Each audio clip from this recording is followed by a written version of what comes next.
Hey everyone, I'm Giovanna Alexandra, and today we're taking the Glow Show out on location to meet a small business owner who's brought her vision to life with a vibrant and colorful cafe in the heart of Los Angeles that's got everyone reaching for their phones the second they walk in to capture that perfect social media shot. Let's head in and meet with Chantel, the owner and founder of Boulon Coffee. Hi, welcome. Hi, oh my goodness, such a beautiful place. You must be Chantel. I'm Chantel, nice to meet you. I'm Giovanna. Thank you for coming. Yeah. Can I get you a drink before we get started?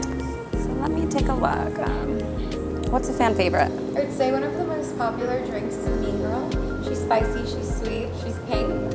Then we like to top all our drinks off with a pretty flower. So pretty. Yeah, here you go. Super like a easy, cocktail. super simple. Yeah, it's a caffeine cocktail. Wow, it's yummy. Good. It's pretty and yummy. Okay, so tell me about your inspiration on this vibrant, lovely cafe. Thanks. Okay, so I kind of wanted to build a coffee shop that I would want to go to with my friends. Somewhere that like kind of spoke to me, something that was like an experience. Because for me, I traveled a lot. I enjoy traveling, and I realized caffeine, coffee, tea, all of it is part of like so many cultures and stuff. And everyone kind of has a different way of doing caffeine or coffee or whatever. In Paris, you go, you sit there, you're sitting there for hours chit-chatting. And then I kind of brought that and I tied it in with my service industry background. I went to culinary school. I loved it. That whole vibe of like doing something wow, doing something that like, okay, I want to take a picture of it. I want to be able to keep it in my memory. I want to store it. You know what I mean? Now, how do I make it special? How do I make it memorable? How do I make it unique? Yes, there are so many Instagram coffee shops out there, but how do I make it an experience? And something with this location here that we have is that we get the pours at the table. So we'll set up the cup, we'll set up the flour, we'll come over, we'll shake it, we'll pour it. You get the martini experience kind of in a way, in like a perfectly beautiful champagne coupe, topped with the flour. I brought the flair to coffee, I want to say. Yeah, and I love the concept. So let's talk about this drink you made, which is the Mean Girl. The Mean Girl. The Mean Girl. Yeah. It's just bossy, so I had to say Exactly. that. It's literally nice and bossy. It's a boss drink for sure.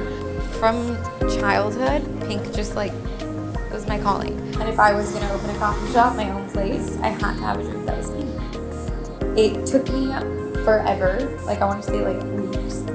I tried with espresso, I tried with teas, I tried with so many things. And one night, like I don't even know what time it was. It was definitely like 2 a.m. or something. I woke up and I'm like, dude, chai. Chai could be made into pink. I could do it. I could figure it out. And then once I got that, I came in, I started experimenting. I was like, okay, how much chai to milk? What milk is gonna look the prettiest? Like all of this stuff. Like I was telling you earlier, half and half will give me like that perfect pink. Oat and almond are not gonna do the same thing. Whole milk will make it almost neon. Whole milk will make it this color, which is insane because that's my favorite color. That was definitely one of the things that I really wanted on my menu. On my menu, I really wanted a turmeric drink because I love turmeric. Like everything about turmeric like sings to me, like anti-inflammatory, like the flavors, everything. And pairing that with coffee, freaking amazing. And then lastly of my 360, so that's the Gold Digger, the turmeric one.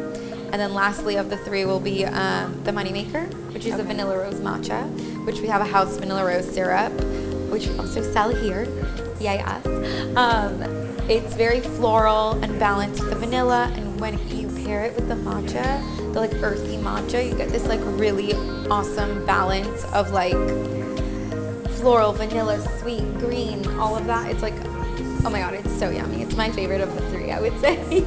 I love how you incorporate health with coffee because you don't really get that anywhere. Yeah. I've never been, and I've traveled to, and I've been to coffee shops, but the turmeric and these things, oh my god, green tea, and the names for me is just like, I For want to come sure. here and get a Mean Girl. 100%. This is one of my favorite coffees I've ever rolled with chais, but at a coffee shop, chai latte, this is probably one of my favorites Thank you. I've ever had, and it's just so girly. Oh, it is. You see, I dress for the occasion. I love pink, so Same. it just goes with it. So as a small business owner, what have been your struggles opening up a shop and kind of getting your brand out there for entrepreneurs that want to, open their coffee shop For up? sure. I would say, like you just had mentioned, I think one of the biggest things is like letting people know we're here,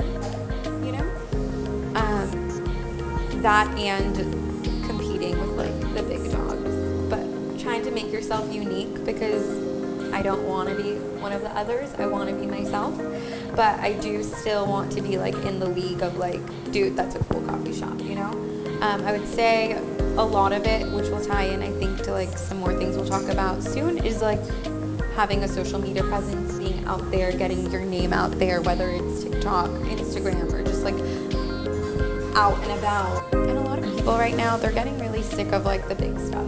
They want to go support local businesses. They want to be out there. They want to be doing it. I just think the hardest thing is just being taken seriously, which is like kind of weird to say.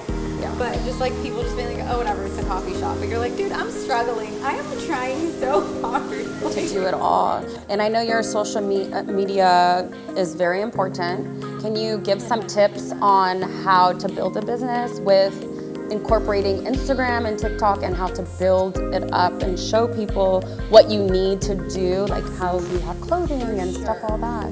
Just give some tips to viewers. It's definitely a lot of just like research and like figuring out what people want to see, and it's a lot of like family. Like we have videos that like at the beginning we're getting like 200 views, and like from there you're like, okay, what did I do wrong? How could I do it better? Going out, looking at like what's trending right now, and like as much as I hate saying it, like the trend is our best friend when you're doing social media stuff. It's like follow the trend, figure out what people like to see, and then just like follow that, or like just whether it's being trendy on your own and like introducing your own trend, but like picking up and like mixing it in with the other stuff, like our social media, we do a lot of photos and videos, and then other than videos we do like the little like voiceover things that you're like, okay, this noise sound is trending, let's like do it, let's recreate it, whatever. So you get like a little bit of that, you get that picked up here, you get that picked up there, and it's just like running with it. But mostly I would say like exposure wise is when people come in and they're like, oh my god, I want to take a video, this, that, cool picture, whatever, go with it. Yeah. Play with it, because you never know who they are, you never know what they're here to see, and like you're like, okay, sure, let me do it. And that's kind of why we treat everybody who comes in this like that. Yes, the same. Yeah, you never want to judge a book by its cover. You're not only going to be giving the person who's coming to take your TikTok or your Instagram a cute champagne. Like, everyone gets that. Everyone gets that experience. Everyone gets to feel that special vibe. And like, I think that's kind of what makes us unique, is you don't got to be an influencer or whatever to come in and get that treatment. Everybody's getting it. So it's like keeping that up and like kind of keeping that the par. So nobody expects anything less. You only expect more. Exactly. And like meeting that. And with that goes like the service of like, you're here. You're sitting. You're getting it. It's like the whole thing. And I know that this was your first location. It is. Do you have any other locations that you've just opened, and can you tell us where? Yeah, of course. We just opened our location in Century City Mall 6 months ago, Westfield Century City Mall. It's freaking fantastic. I would say the only thing about that is it's grab and go, so you're not getting this experience exactly, but you are still getting the flower and the pretty cup, the pink drinks, the green drinks, the gold drinks. You're getting all of it. It's just in a to-go cup. A lot of people come there expecting this. I'm like, I'm sorry, I wish I could. It's just so small there. It's 300 square feet. And then we have a couple more locations in the works. Not going to mention them yet. Yes. But and I love to hear it. I'm so proud of you. I'm just like a woman empowerment woman. I just support everyone that opens small businesses. So can you tell our viewers where they can find you on Instagram, TikTok, of course, Twitter? Find us at Boulon Coffee on Instagram or Boulon de Amor. Same with TikTok.